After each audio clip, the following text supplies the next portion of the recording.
My name is Margaret Collins, and this is the night I found the evidence that ended 28 years of marriage in a single breath. I'm so glad you're here, sharing this moment with me. Before I begin, tell me in the comments where you're watching from. I want to know how far this story travels, because tonight I am opening the door not only to my closet, but to the truth that changed my life forever. It began as an ordinary evening in Charleston, South Carolina. The air was thick with the scent of salt drifting from the harbor, and the cicadas outside hummed in their endless chorus. I walked through the stillness of my home, a two-story colonial house that had once echoed with laughter, dinner conversations, and Richard's deep voice reciting arguments from the cases he was preparing. Now, those walls answered back only with silence. Silence had become my companion, and silence had grown suspicious. I climbed the staircase slowly, each step creaking with the weight of my thoughts. I had long ago stopped believing Richard's excuses about late nights at the office or unexpected business trips to Atlanta. Still, I played the role of the patient wife, brewing tea alone, arranging fresh flowers no one noticed, folding his shirts as if order could bring truth. But that night, something inside me insisted I look where I had never dared to look before. The bedroom greeted me with its familiar scent of cedarwood from the closet, a scent I had always associated with comfort. My hand lingered on the brass handle, hesitant, as though turning it might unearth a ghost that would never let me rest. Finally, with a force I barely recognized as my own, I pulled the door open. There, in the dim light spilling from the lamp behind me, two unfamiliar pieces of clothing hung neatly between my dresses and coats.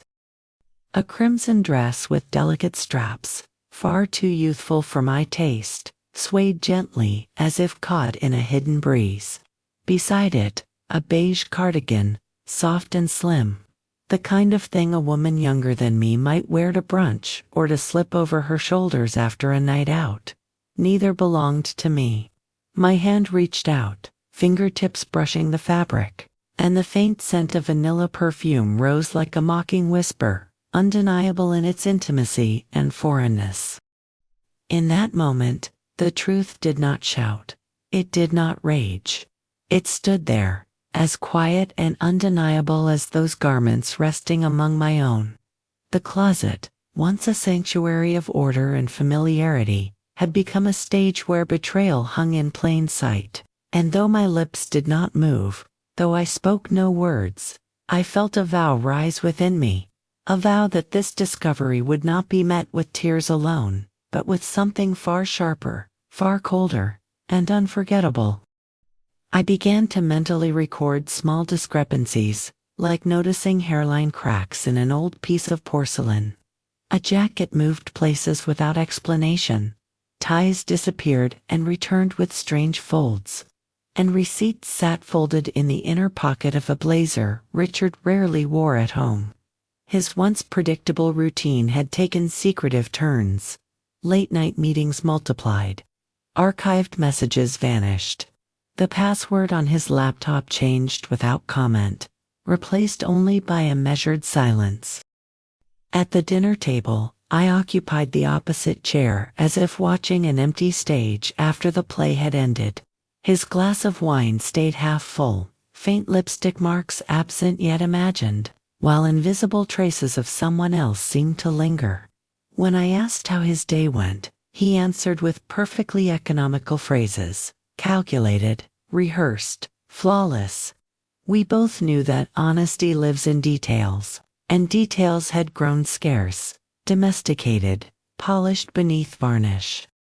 The whole house breathed a restrained air, as if afraid of a sudden crash.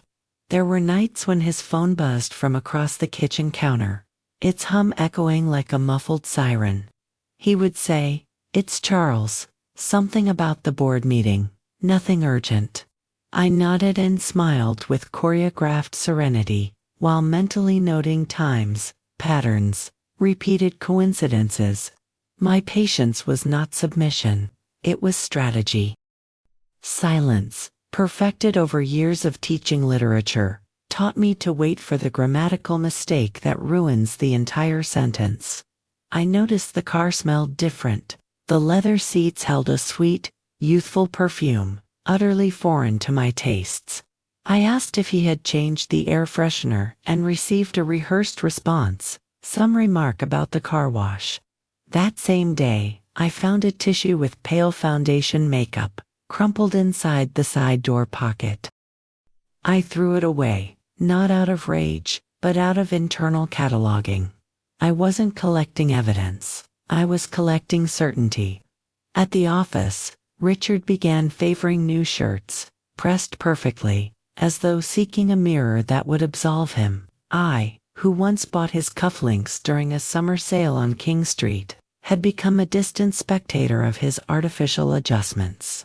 When I caught him practicing smiles in the reflection of the window, I understood the performance required constant upkeep.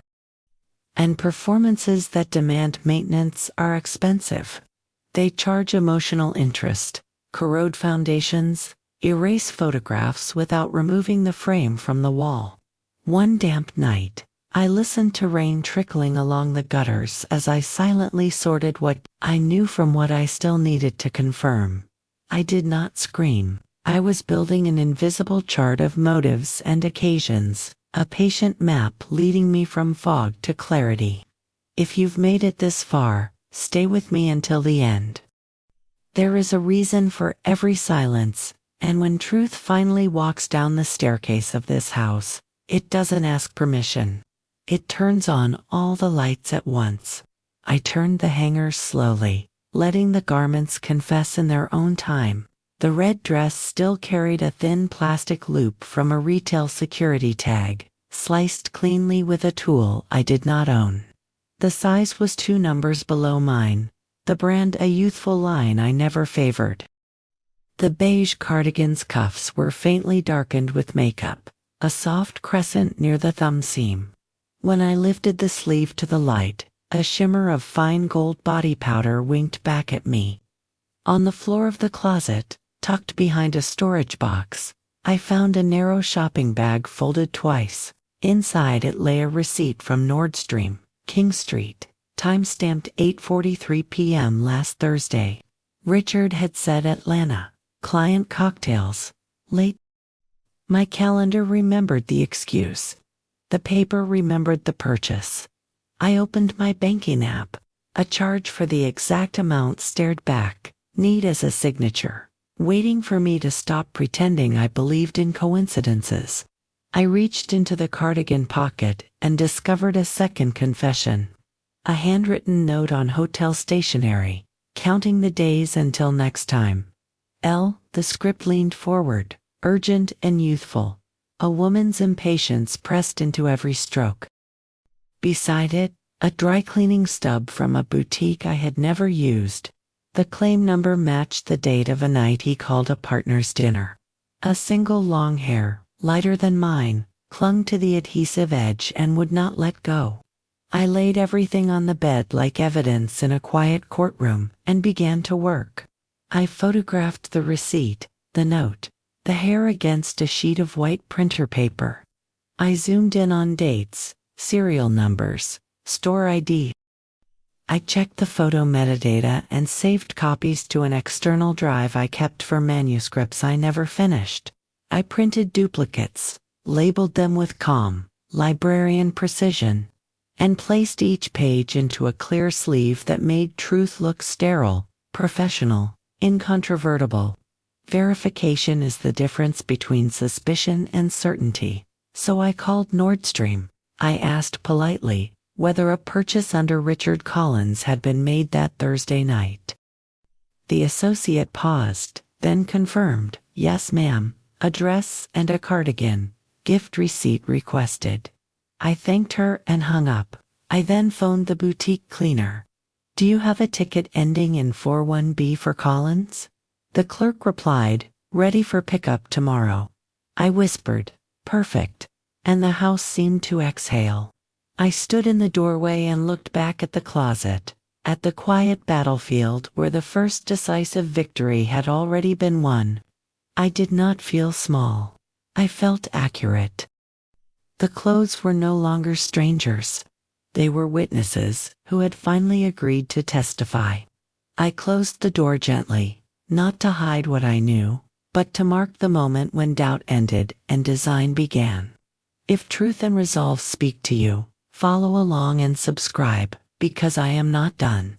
I sat at the kitchen table with the evidence arranged in a neat stack before me, the photographs and receipts forming a silent jury that needed no deliberation.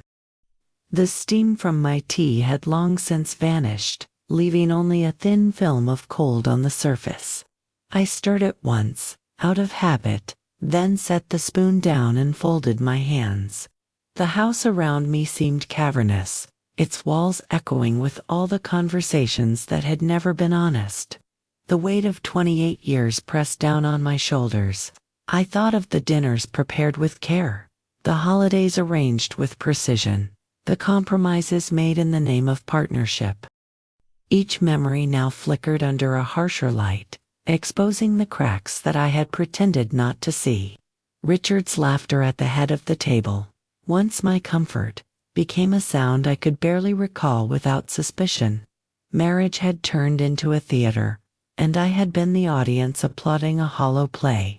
I picked up the note again, the words counting the days until next time etched into my vision. I whispered aloud, "Days until what, Richard? Days until another lie, another escape, another embrace that was never mine." The sound of my voice startled me.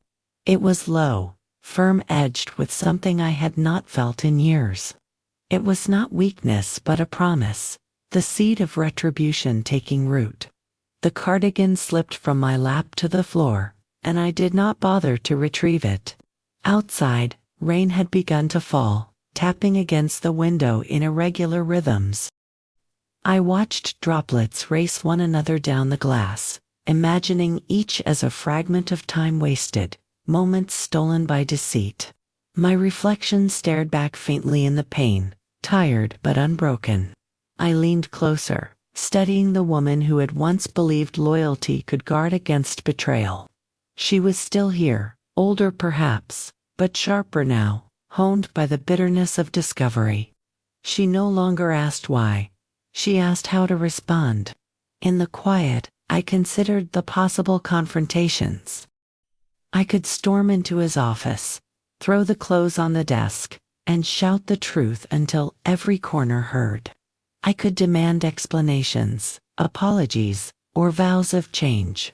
But those were the weapons of someone seeking reconciliation, and I no longer desired reconciliation. I wanted impact. I wanted a moment so precise, so undeniable, that Richard would never recover the mask he wore so confidently. Subtlety, I realized, would wound him deeper than rage ever could. I rose from the table and gathered the evidence once more, sliding each piece into its sleeve with deliberate care. The act felt ceremonial, like preparing relics for display in a museum of betrayal. My hands no longer trembled. Instead, they moved with the calm of decision, guided by a clarity that pain had sharpened into resolve. I whispered to the empty room, "You wanted an audience, Richard. You will have one.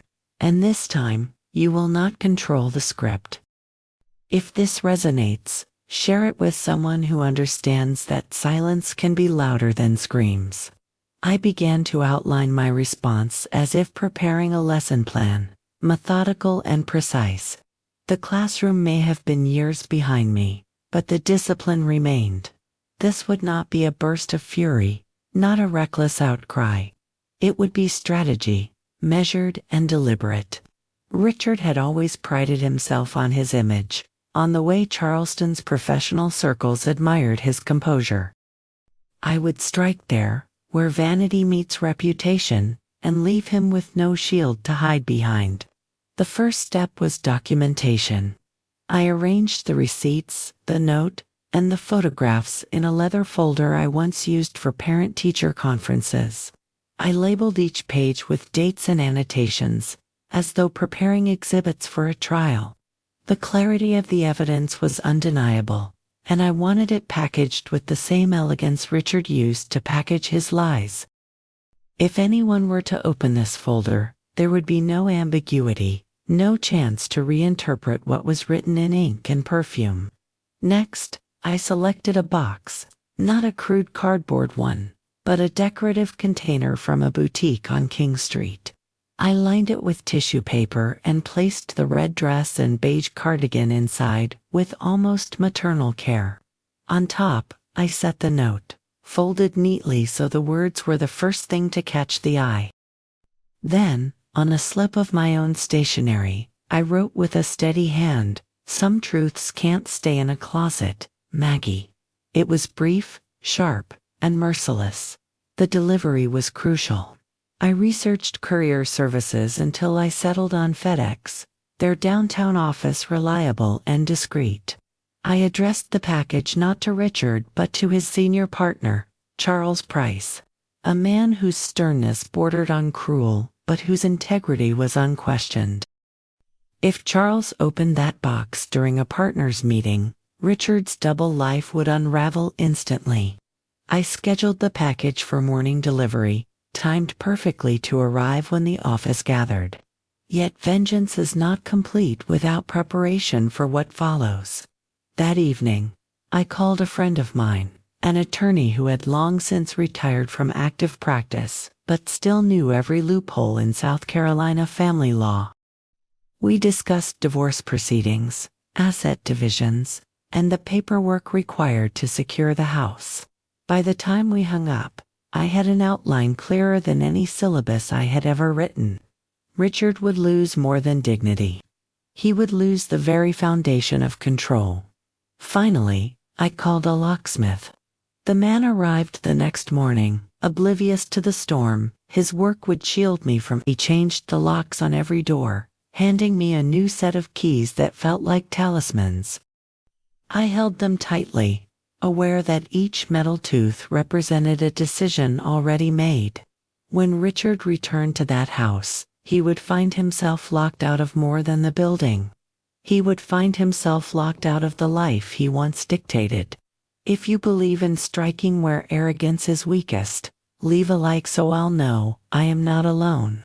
I carried the package into the FedEx office with a composure that felt rehearsed, though every step was genuine. The clerk behind the counter asked, "Is this fragile?" I answered, "More than you know." He smiled politely, unaware that within the neat box rested not glass or porcelain, but a truth sharpened enough to shatter reputations. I filled out the form with deliberate strokes, writing Charles Price's name and the address of the firm in a hand steadier than I expected. When the clerk placed the tracking label across the top of the box, I felt as though he had sealed Richard's fate with one long strip of adhesive. I paid in cash, avoiding the shared account that Richard might scrutinize. The receipt was tucked neatly into my purse, a quiet confirmation of what was set into motion. I walked out into the Charleston morning, the humidity pressing against my skin, the Spanish moss swaying like silent witnesses to the trial about to begin. Back at home, I made breakfast with uncharacteristic calm. The eggs hissed in the pan, the toast popped, the coffee brewed. Ordinary sounds framed an extraordinary day. I checked the tracking link once more, watching the status change from accepted to in transit. At 9:17 a.m., the words delivered flashed across my phone. I closed the screen and folded my hands, as if concluding a prayer. Somewhere across town, the box was being carried into a boardroom. The lid pried open, the contents spilling like confession. The thought of Richard's face in that instant was a theater I savored privately. I imagined his jaw stiffening, his breath catching, his colleagues leaning forward with curiosity turned into disgust. Charles Price's icy gaze meeting Richard's would be punishment enough, a silent indictment no jury could soften. I did not need to be present to witness it. The beauty of precision is that it works without applause. It strikes unseen, and the echo carries farther than any shout. By mid-afternoon, the first ripples reached me. A text from Richard arrived, terse and strained. "We need to talk." I did not respond. An hour later, another. "Answer me now." I placed the phone face down on the counter, letting his desperation ring hollow against the silence of my kitchen. He had written the script for years, but today, he stumbled through lines he had not rehearsed. The director's chair was mine, and the curtain had already fallen on his performance. As the day faded into evening, I opened a bottle of wine, pouring one glass, not two. I stood by the window, watching the city lights shimmer across the water. For once, the silence in the house did not accuse me, it accompanied me. The trap had been sprung, the evidence delivered, the mask torn away. Richard was unraveling in rooms I no longer occupied, and I did not feel absence. I felt victory. If you understand that true revenge is art, leave a comment below and tell me what justice means to you. The news of Richard's humiliation reached me before he did. A neighbor whose husband worked at the same firm mentioned seeing a commotion that morning. She said the partners had been called into a private room, and whispers spread faster than the summer storm clouds over Charleston. I listened with a calm nod, never betraying that I already knew the details. Richard's pristine reputation had cracked in front of his peers, and I savored the thought of their judgment hanging heavy in the air. When he finally returned that evening, his footsteps on the porch were frantic, pounding as though urgency alone could unlock the door.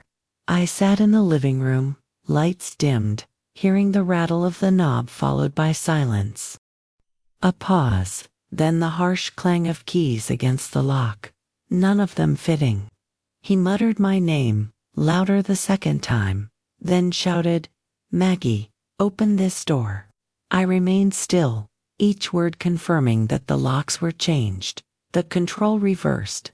His fist struck the door twice, heavy and desperate, before retreating into muffled curses. I imagined his tie loosened, his shirt collar wilted with sweat, the swagger of a seasoned attorney gone. He called again, softer this time. "Maggie, please, we need to fix this." The words spilled out, frantic and unprepared, as if begging would erase the evidence I had already sealed into his downfall. But begging was a language I had abandoned long ago, and I let his pleas dissolve into the night. On the porch, his voice dropped lower, confessions disguised as promises. "I will stop, I will explain. Just open the door." I pressed my hand against the cool glass of the window, listening, but offering no reply. For decades, I had filled silence with accommodation, smoothing his edges, mending what he broke. That evening, silence became my weapon, sharper than any confrontation. The streetlights glared down on him, exposing his disgrace to anyone who cared to watch. When he finally noticed the suitcase by the door, the realization landed heavier than any lock.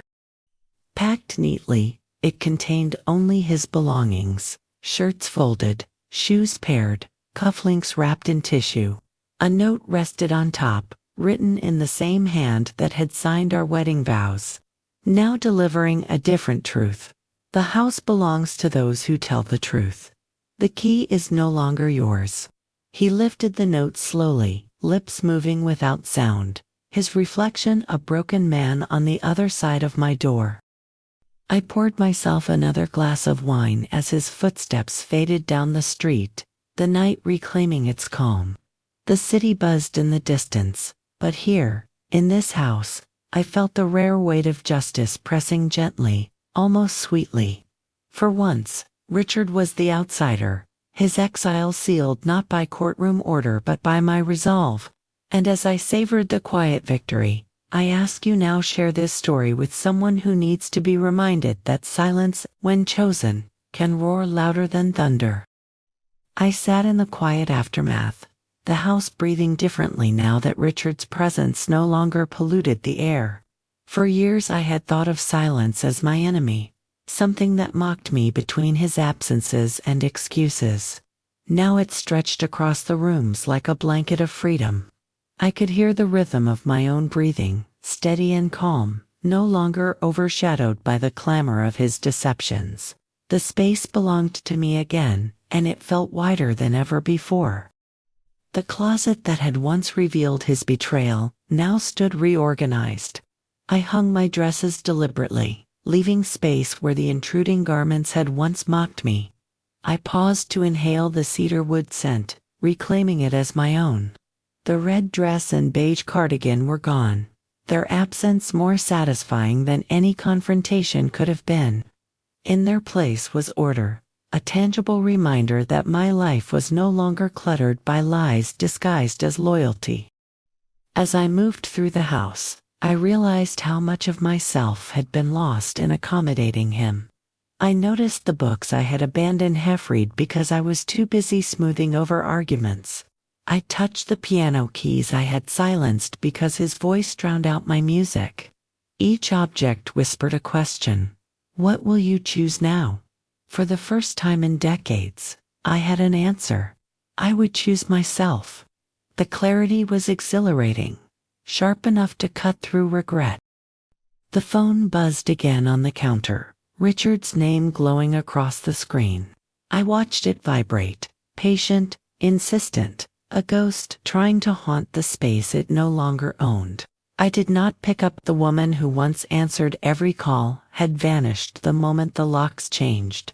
His words, whatever they were, no longer held the power to shape my days. Let him plead into the void. I owed him nothing but the silence he had earned. That night, I poured a glass of wine and stepped out onto the porch.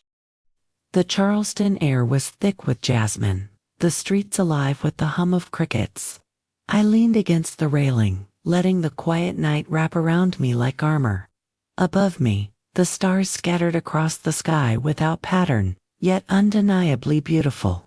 I realized then that my life did not need to follow the structure Richard had dictated.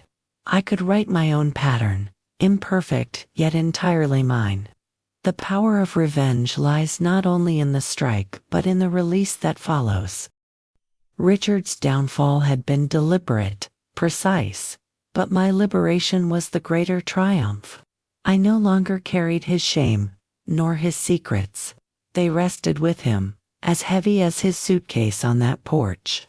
My hands were free, my heart lighter, my mind sharpened by betrayal but no longer defined by it.